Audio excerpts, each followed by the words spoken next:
All right, what's up, everyone?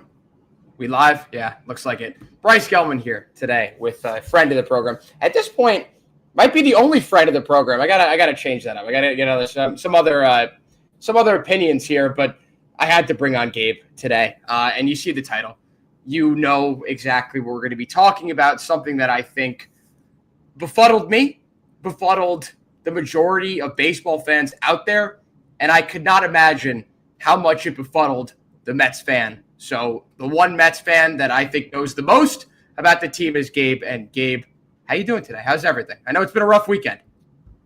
Yeah, I think I feel a bit relieved that what I've been watching transpire over the past 3 months is now over. There's some relief in not having the anxiety of, the day after day, but obviously very disappointed and frustrated with how the 2025 season took place for the Mets.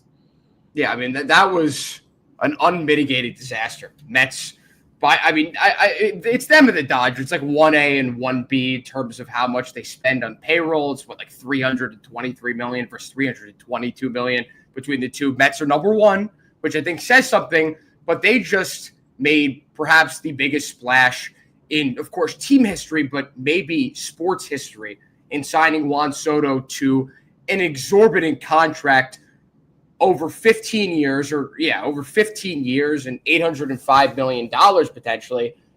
And the season amounted to this. Give me right now, all objective analysis aside, what's going through your mind right now as a Mets fan? I think that it's first and foremost, look, it's a catastrophic failure. I mean, there's an argument. I've seen what's been put out there, national media, New York media. Everyone's got something to say about it, and good. I think that the Mets have to wear this. This is an incredibly embarrassing season, coming off of 89 wins, the grimmest run, the magic of the 2024 season, and then re-signing Pete Alonso, obviously giving Juan Soto the largest contract in North American sports history. It's a ginormous bummer. It's incomprehensible. Really, some of the things about the team, right? 0-70 trailing after 8 innings. Every single other team in baseball had at least one win. The identity of that 2024 team was that they would come from behind and win. This team kind of just felt like after that hot start, right, when they started going down a bad path, it just felt like we were waiting for them to get, out of their own way. But ultimately, it just never came. And all they needed to do, really, even after everything they had done to get themselves into a hole, all they had to do was win 2 out of 3 against the Marlins, a team that was playing for nothing other than to eliminate the Mets, and they couldn't. So there's nobody to blame but themselves. The Cincinnati Reds, congratulations to them. They did not play themselves into the playoffs. The Mets played themselves out of it. Yeah, I mean, there was, 5 games left. The Mets controlled their destiny. They lost the next game. The Reds won that game. Then it became the Reds' power to control their own destiny. They lost again down the stretch. The Mets had the chance. All they had to do was win this last game after the Reds lost their last game. And I think, and I text you how fitting it was to end the season the way that they did. They finally get some juice in the 9th inning. Mauricio gets on first base. Cedric Mullins, I believe he struck out, right? And then Lindor grabs into the double play to end the season, which, again, I think is an extremely fitting end. And Gabe, something that really sticks out to me, we discussed it before, it hasn't really changed. 38-55 is the Mets record since June 14th. At the time, I believe they had the best record in all of Major League Baseball, maybe between them and the Tigers, definitely in the NL. But they were riding high. It looked like the Mets had really put together a roster, a pitching staff as well. It wasn't just the lineup. The pitching staff looked pretty good as well. What would you say is the biggest, I'm not going to say factor in all of this, but give me not just the pitching, give me who and what deserves the most blame for what happened here to the Mets. Well, I think that there's blame. I think every single person who's involved in the organization, other than probably Steve Cohen, who is genuinely giving it his all, spent $339 million on this roster, re-signed Pete, got us Juan Soto, has done everything pretty much any Mets fan could have asked for. Everyone else in the organization bears the burden of this season. David Stearns at his press conference earlier today, ultimately, he took accountability. It's his roster. He constructed it. He's been here for 2 years. He said that's enough time to put, my guys on the field, essentially. And his guys weren't good enough. There was, a lot of skepticism about the pitching staff in 2024. And everything kind of clicked and came together. And then he basically replicated that strategy in 2025. Obviously, brought Manaea back, which seemed like a no-brainer. The Frankie Montas signing was a head-scratcher and ultimately looks like, maybe the worst of Stearns' career. But it's tough to pinpoint the blame on anyone. I think the most glaring thing for me, and this is what Stearns touched on in his press conference today, was the lack of run prevention. I mean, the starting pitching, they were consistently going 5 innings. Senga was great. Griffin Canning looked good. Like McGill was healthy. I mean, even without Manaea, Montes was on the shelf. Like they were getting length from their starting pitching. And as soon as they stopped getting length from their starting pitching, they went a little over 2 months with not getting a quality start from any pitcher other than David Peterson. Like that's just unacceptable. And for me, that's where it starts. Like if the starting pitching is not giving you any sort of anything to work with, then your bullpen's going to be completely overtaxed. We had, Reed Garrett, we had these guys going out there every day. Brazoban, like ultimately they were just going to fold. And that's what happened. So we couldn't prevent runs. The defense was really bad. We were second worst in Major League Baseball with -8 defensive runs saved, only trailing the Colorado Rockies. And, that's the thing. It's like this is one thing that David Stearns always had in Milwaukee, and what the Brewers have now and why they excel is that they're great at not allowing runs. They have good pitching and they have really good defense. And the Mets defense this year, even with Lindor, who's still an above average shortstop, was just subpar. I mean, Pete Alonso, fantastic offensive season, was like third percentile in outs above average. And there were numerous games. I mean, he was unable to make throws to first base. Kodai Senga ended up getting injured as a result of one of them. He threw a ball away against the Nationals that led to a Nationals win. He threw that ball home on that Sunday Night Baseball game against the Yankees that ultimately opened the floodgates for them and led to them winning. Like it's nitpicking, and Pete Alonso did a lot more good than bad to help this team, but the defense, it was really poor from him all season at first base. So I think the team just kind of had bad fundamentals, bad pitching, and then the offense individually. You look at Francisco Lindor, another 30-30 season. Juan Soto, 40 more than 40 home runs, and probably the most surprising stat line of the entire season. He tied for the lead in the National League with 38 stolen bases, broke the Mets franchise record for walks in a single season. Pete Alonso played all 162 games, led the league in doubles, was fantastic, one of his best offensive seasons ever. Brandon Nimmo, 25 homers, 90 RBI. But despite the impressive individual accolades, it always seemed like when they actually needed to put a run on the board, they were, for whatever reason, unable to do it. So another, speaking of Stearns' press conference, I did tune in for that. And one thing he categorically emphasized is the idea that Carlos Mendoza will be returning as the manager of the Mets. And you mentioned a few things there about the inept defense from the Mets this year. And I think it's just hilarious considering the fact that David Stearns was stupid enough to hire someone from the Aaron Boone managing tree. What did he expect? Terrible baseball, no fundamentals.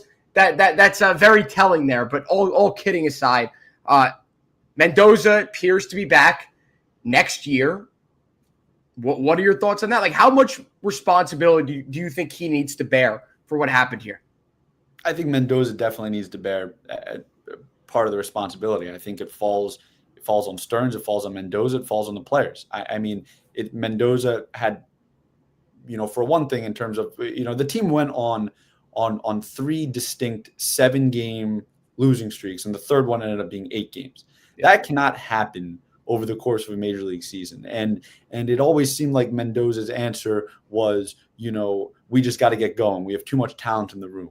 And then on game 162, when they're eliminated, it's like, you can't say that there's too much talent in the room to miss the playoffs, because they ultimately did. So I think that it was his second year as a manager, relatively unexperienced. He was a bench coach, obviously, for all those years.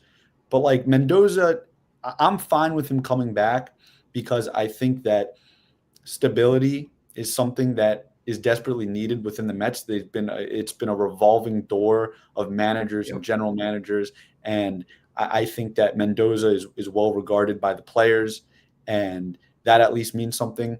In terms of his in-game management decisions, it always seemed like he pushed the wrong button with the bullpen. It literally seemed like he never made a correct decision. And I was looking back on my tweets, and there was a game in August where he decided to keep Starling Marte on the bases instead of Tyrone Taylor as a pinch runner. Marte got thrown out at home. The Mets lost the game. I mean, you can probably point, right? Like, I think you could literally look at every single player on the New York Mets roster, aside from Nolan McLean, who was objectively awesome in his 8 starts, and blame at least one loss of the season on them. And Mendoza is not an exception to that. But I'm okay with him coming back, but he has to learn. Like, we cannot let 2025, we cannot let this misery of a season go to waste. They need to learn from it. They need to be better from it. Mendoza needs to understand his shortcomings as a manager and figure out what he has to do for 2026 and forward to right the ship. I believe Mendoza deserves a little bit longer of a leash right now than I think a lot of Mets fans believe he deserves. And I think it's largely due to the fact of what the Mets did last year. And it wasn't like these issues were as prevalent as they were last year. They might have been. But at the end of the day, that juice, that fire that the Mets had last year with the grimace and all that stupid OMG, like all those idiotic things, I thought that was corny as hell. But congratulations to them. They made the NLCS. But going off of that, they did make the NLCS. They did come within 2 games of making the World Series. And I don't think that should be lost in all of this and forgotten, because he did that. He was the manager of the organization when that happened. It's not like they hired him and everything immediately went to, you know what? I think it's a very similar situation with what we're seeing with Brian Daboll and the Giants. The fact that in his first year, they go 9-7-1. They make the playoffs. He's the coach of the year. And then everything goes to shit after.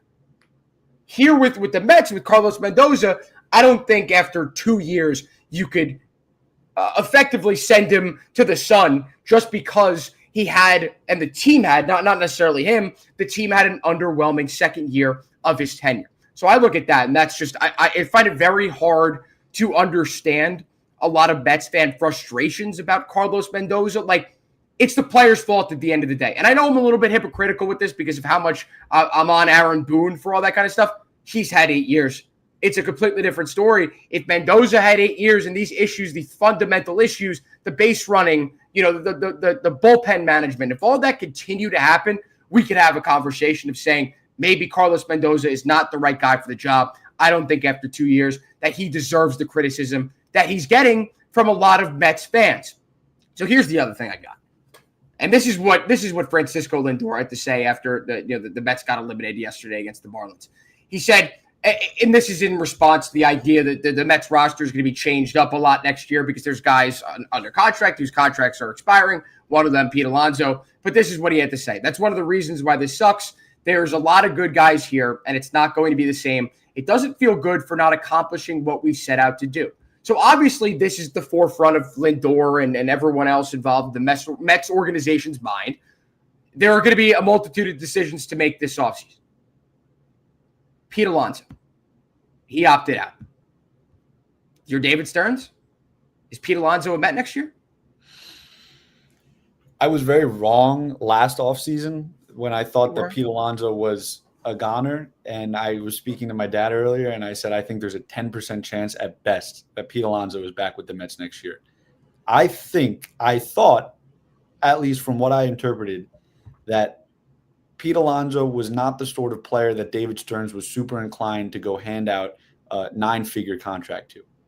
And ultimately, last year, they ended up working something out where they got him back for just a 1-year deal effectively. I mean, we always knew that he was going to opt out.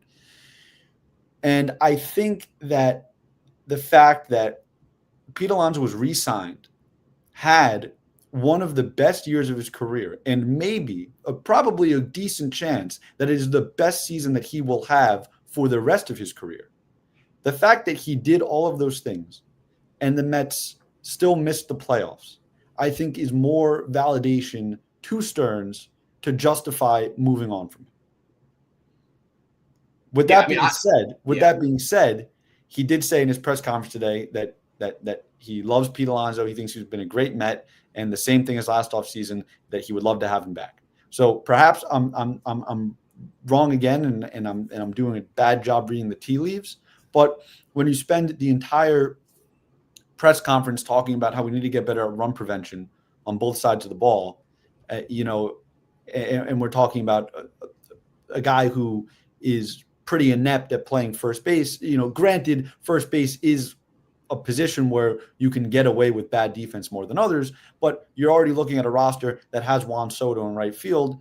So, Exactly. if you give a long-term extension to Pete, the way I see it is that either Soto or Pete is going to have to be a full-time designated hitter, going a couple years down the road, and the other one will be playing first base.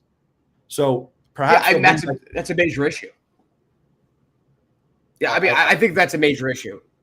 I think Pete Alonso should be back. I thought he should be back last year. It's something that we had discoursed about for a long period of time. I was fervent on bringing back Pete Alonso. If I were a Mets fan, if I were a Mets organization, I think that made the most sense.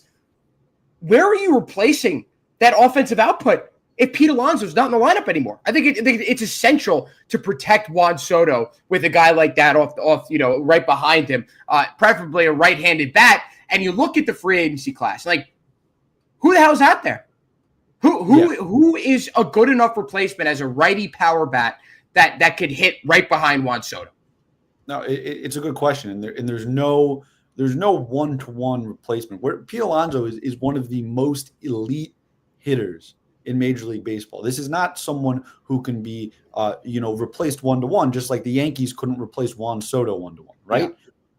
There's I look at the free agent first baseman market. I look at Josh Naylor. I think, can you get Josh Naylor for half the price as Pete Alonso and then use the leftover money to help round out the roster? Like, Josh Naylor stole 30 bases this year somehow, hit 295, gets on base 35% of the time, hit 20 homers, but did play some of the year in Seattle, which, I think Josh Naylor realistically is a 20 to 25 homer bat. Like, I think, he's a very solid player.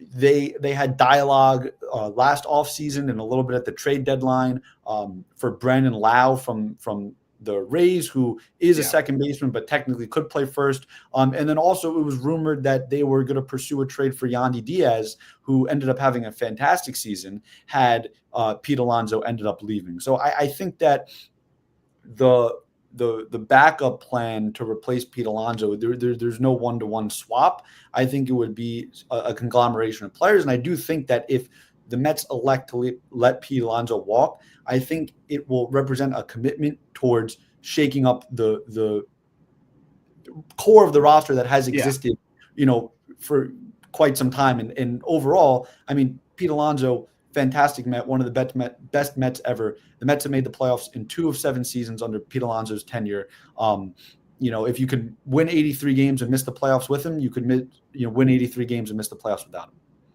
Yeah, that's the thing. And you look at the top 3 Mets. You look at Soto, you look at Alonso, you look at Lindor. They combined for a 15.8 WAR. A 15.8 WAR between 3 guys were the core of your roster, and you still missed the playoffs. It's almost unfathomable. It is. And to be in this spot right now, I look at Pete Alonso. I look at all the available free agents, and I get it. I mean, I lived that with the Yankees with Juan Soto. But the Yankees were able to do what I hope the Mets are going to be able to do if they decide to not bring back Pete Alonso, and that's go out and get a bunch of professional hitters. There was the idea of I believe it was this year when they were thinking about potentially bringing in JD Martinez, who he wasn't even signed the rest of the year, correct? Correct. Yeah. So he was someone that Mets fans were clamoring for David Stearns to sign because they felt like the Mets needed a power bat in the lineup, specifically a righty bat. And that's something the Mets are going to need even more of when they lose Pete Alonso. You thought it was bad with Pete Alonso. Think about how bad it's going to be when he's gone. So that's my little gripe with the Mets and the Mets fan who, it does not think favorably upon Pete Alonso. And I think I'd love Pete Alonso on the Yankees if Giancarlo Stanton didn't exist. If Aaron Judge, wasn't projected to probably play first base within the next 2 to 3 years. But I think another team's going to go out there and get Pete Alonso and get amazing production out of him and potentially do what the Mets were unable to do last year and this year by extension as well by, potentially making the World Series. And that's not, that's a crazy prediction. There's no guarantee that'll come to fruition, but I'd like to think a team that's actually contending is going to go out and get Pete Alonso. It's not going to be some middle of the road, like the Pirates are not going to give him $35 million. The Tigers are not going to give him a bag. You'd like to think that a contender would go out and get him. Right. Yeah. I mean, I want to make the distinction that I'm not anti-Pete Alonso. I'm looking at the Mets from a different lens now, right? I mean, this is we're going to be entering next season, year 6 of Steve Cohen.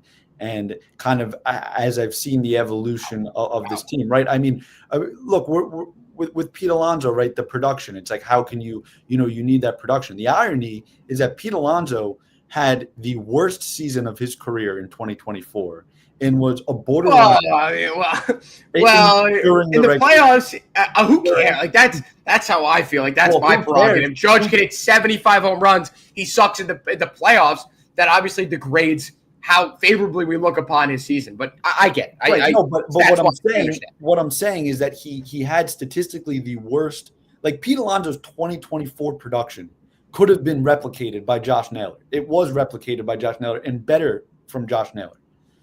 And the Mets made the playoffs with Pete Alonso producing that production. They didn't advance in the playoffs until Pete Alonso had a memorable postseason moment and run. But Pete Alonso, what's interesting to me is everyone's like the Mets, desperately need Pete Alonso's bat in the lineup. But the year that they didn't really have it, they made the playoffs and had a lot of success in the regular season. And then this year they had it and they didn't have success. But to be fair, if Pete Alonso wasn't on the team last year, you guys lose in the wild card. So, I'm just playing devil's advocate here. I understand regular season wise, playoffs, different animal, but still, I'd like to think that it obviously did. It did play a factor. The Mets bringing him back last year. I think that opened up the hearts of a lot of Mets fans and the idea of bringing him back for good reason. He came back and had a career year. All right, let's get into Yankees-Red Sox. You're the Mets guy, but you're also very in tune with what's going on in the baseball world. And as many people know, I'm a Yankees fan, and this is very frightening for me. Yankees-Red Sox. The Yankees are going to get one of the best young pitchers in baseball, and Garrett Crochet, in the first game of the wild card tomorrow night at 6:08 at Yankee Stadium. And it's a matchup that scares me for a multitude of reasons, one of them being the fact that the Yankees just have not fared extremely well against the Red Sox this year as compared to other teams, and also the fact that Crochet has been really good against the Yankees. He started 4 games against the Yankees this year. The Red Sox won all 4 of them. On the other hand, you got Max Fried, who just like 0.2 less ERA. He is the AL wins leader and has been a complete revelation for the Yankees. They went out. They made that, they added the extra year to his contract. Everyone was like, oh, yeah, too much. We get it. Understood. They had to do it after they lost Juan Soto. He has been amazing. He's been a bona fide ace. And now you get this matchup. 2 heavyweight pitchers, 1 heavyweight lineup versus another one that's sneaky good. I want to hear your prediction for this. I'm gonna let you go first, then I'm gonna give you mine, and then we'll get into the nitty-gritty of this series. But give me your overarching themes and your prediction. Yeah, I'll just first of all, I'm going to get ahead of something here.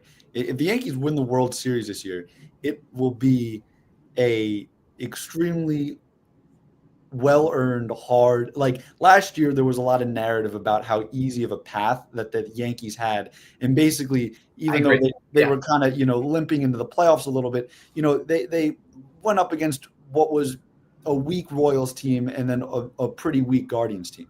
This year, they've got a gauntlet. I mean, for everything that was said in the preseason about the American League, I mean, you're talking about a pretty good Red Sox team and then a pretty good Blue Jays team that has played the Yankees tough all year. You got to go through 2 division rivals. And then if you win, you got to go through either, a team that has Tarek Skubal throwing 2 games, a piping hot Guardians team, or the Seattle Mariners, who have been incredibly impressive all season and basically didn't lose in September. So, so I'll just get ahead of that now. There's no easy path for the Yankees. But in terms of tomorrow night, I mean, this is one of the best wild card round matchups. I mean, you could ask for. Like Yankee-Red Sox, give credit where credit is due to Max Fried. He absolutely went out there and shoved this year, save from a few starts where he was dealing with that finger blister in the summer. I mean, he was, he won 18 games. I mean, Max Fried was 19 games. Max Fried was just an absolute bulldog, an alpha ace, especially in absence of Garrett Cole, wearing, first year in the pinstripes, living up to the moment. But yeah, I mean, Garrett Crochet is just an absolute, he's a star, and him and Skubal, in my opinion, 1A, 1B, best pitchers in the American League. It's going to be tough. I think Look, I honestly think that I've got the Yankees winning this series. Like I think that obviously 3-game series, right? If Crochet goes out there and gives you 8 scoreless and the Sox win, then the Yanks backs against the wall. You got to win 2 in a row. But they've got the home field advantage, and I gotta say, it's like Cashman, whatever, everyone was hyping up the bullpen, and I know Bednar's been really good, but Doval and Doval has been a bit suspect, and obviously Devin Williams and those guys. But I really think, they added Jose Caballero, who's been awesome. Amazing. Yeah. And he plays every position. And Ahmed Rosario, who's 6 for 9 in his career against Garrett Crochet, has been destroying left-handed pitching. The Yankees kind of added these guys in the margins that are just ball players, and they, like Caballero, they were playing the Rays. Caballero started the game against them when they traded for him, and that was these are the trades that go under the radar. Austin Slater, whatever, but and McMahon too, but I those are the guys that I foresee giving the Yankees the X factor in this series. I think you've got guys like the Yankees, everything that you can say about them, the defense sloppy, the fundamentals sloppy. You really bring in a guy like Caballero, and he could steal a base whenever he gets on first. He's a threat to run. He's led the league in steals back-to-back years. He plays every position. He plays pretty much all of them well. High baseball IQ. You start injecting some of that stuff in the lineup, the way Giancarlo Stanton's been hitting, the way Cody Bellinger's been playing, quite frankly, all year, other than I think he got off to a minor slow start. Aaron Judge, the best player in, modern baseball history, and who should be the unanimous MVP of this league. Okay. All right. Respect. Combine all of those things, right? I think that the Yankees have the advantage. Giolito's now out for the Sox. So I assume they'll go Bayo game 2, and then Connerly early might be in line to start game 3. So I've got the Yankees with the advantage here, and I do think they're a good advance. Red Sox were not playing their best baseball coming into this. They're a little hurt. Roman Anthony obviously not there. Bregman's back. He's been a little sick. We'll see how he looks, but it should be a good series. I think it'll go 3 games, but I've got the Yanks. Yeah, I as a Yankees fan, of course, I'm a little bit anxious here. Of course, my alarm bells are tingling here, and there's a reason why, and that's the idea that you're playing a divisional foe and your biggest rival, the Red Sox, and anything can happen in that series. No matter how much better the Yankees roster looks as compared to the Red Sox, no matter how much better the Yankees have been over the last month as compared to the Red Sox, this is still probably the biggest rivalry maybe in all of sports. And in that sense, in that atmosphere, in that environment, anything could happen. And that is what I'm most fearful of a series in which the Yankees get shut out in games 1 and 2 and they lose. But something that I'm holding on to, and it's a take that I've gotten ripped for, and it's the idea that it's a good thing the Yankees didn't win the division and they get the first round bye. And hear me out. Aaron Judge's best postseason ever, and it came in probably the worst postseason the Yankees collectively ever had, and that's 2018. They got absolutely smacked by the Red Sox in the ALDS. He had his best ever postseason. Over 1,000 OPS. Again, small sample size, didn't play a lot of games, but that Yankees team was not as good, but Judge was amazing. And in that year, they had to play in the wild card. And you look at the last 4 or 5 years. One of those years, they didn't have the bye. Judge was suspect. But in all those other years, the Yankees had that bye, and Aaron Judge sucked. And what we've seen over the course of the last month, the last 2-3 weeks, Aaron Judge has turned it up a notch. He's reached an even higher level of hitting output. And there's only 2 days off for the Yankees now, as compared to a full week off. There is, for the first time in a very long time, like Aaron Judge has been out of excuses, but now it's like really out of excuses. You don't have the excuse of, I had to wait a week, I lost the ability to hit the ball. You've got 2 days off.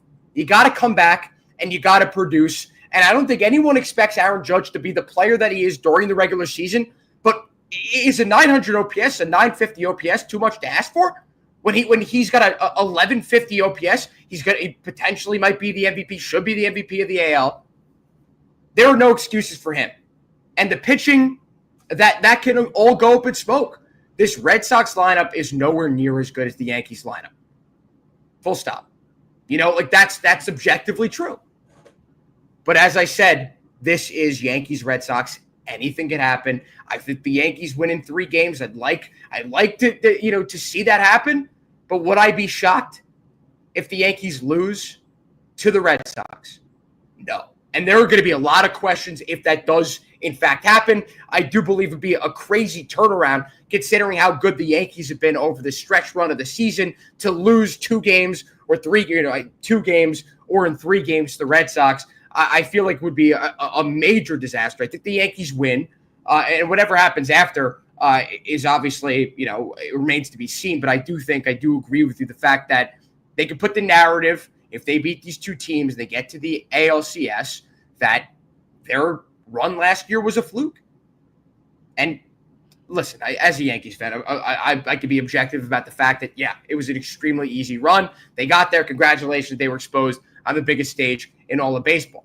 And I'd like to think things change here. And you look at the lineup and you got Ahmed Rosario in there. You got Goldschmidt because you want the righty versus lefty, even though Goldschmidt's been worse against lefties than Ben Rice has been. Ben Rice has been swinging an amazing bat as of late. There's going to be a lot of these, matchup decisions, that we've seen a lot from the Yankees. We saw it last year with Nestor Cortez coming in that game, which made no sense. And that's a huge concern of mine. But I think the Yankees win this in 3 games. They go on to make the ALCS, and I'll get there. I'll get there when we get there. I'm not going to sit here and tell you how far they're going to go. I got to see what they do now. Do you have any parting thoughts on this series or the Red Sox specifically here? Yeah, I mean, I think that the Yankees have obviously been playing their best baseball, and like you said, I don't know, right, if there's a true statistical relationship between not having that bye and having the bye. I mean, I'm just saying. At this point, who the hell knows? It could be anything. The teams who had the bye last year made the World Series. The 2 teams the year before, no team. Yeah, exactly. Here's what I do know though is, right, it's like, we were talking about the Mets earlier and how 2025 was such a letdown for them, and how that year, this 2025 season cannot be lost for the Mets, and they need to use this as a stepping stone going forward. For the Yankees, the expectations have been a lot higher for them, and I think that in some aspects, right, they've had that moment, right? Everyone that is in the organization, Aaron Boone, Aaron Judge, like Stanton, Cole is on the shelf, but if Cole was playing, he would say too. Rodon, like they feel the pressure to win the World Series. Like I think that they are motivated. I think Judge, it's only a matter of time before he has, a monster postseason. I mean, he's just simply too good, for this to be a continual thing. Now, you touched on it briefly about Goldschmidt. Like, the Yankees have a lot of moving pieces on this roster. Like, there's a lot of guys who, you play this guy against the righty, this guy against the lefty. Yeah. Is Jazz Chisholm going to start tomorrow? Like, are we really not going to start a 30-30 guy in a playoff game? Like, he's not in the lineup.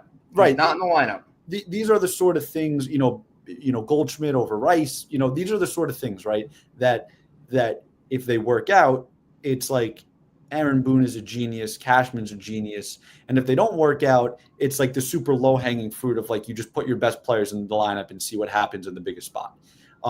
So that is something, right? I think the Yankees have a lot more moving pieces than other teams in terms of, like, where do I play this guy? When do I play him? Where do I hit him?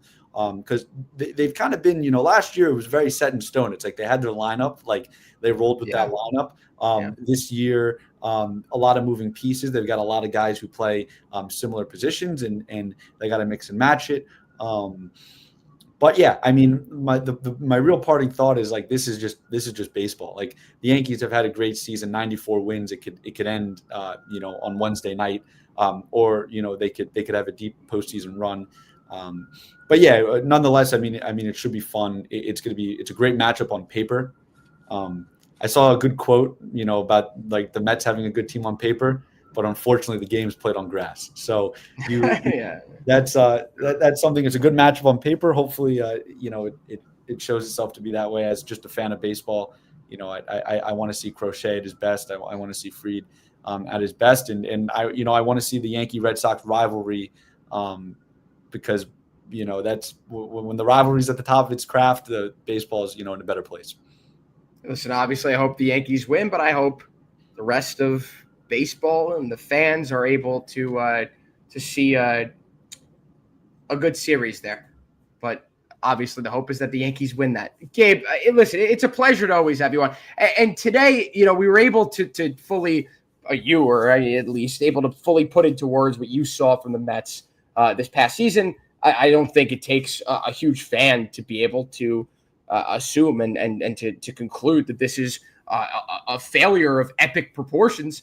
And that's something we discussed earlier. If you missed that, you could scroll back here when this ends. You'll get a replay. You could hear what Gabe had to say about a multitude of things. And then we recap, as you just heard, Yankees, or we preview Yankees-Red Sox. Gabe, this isn't going to be the last time I have you on. We'll talk playoffs, general sentiments, maybe later on, 2-3 weeks. Let's hope the Yankees are still there, and we can talk about that. But as always, Matt, thank you so much for joining us today.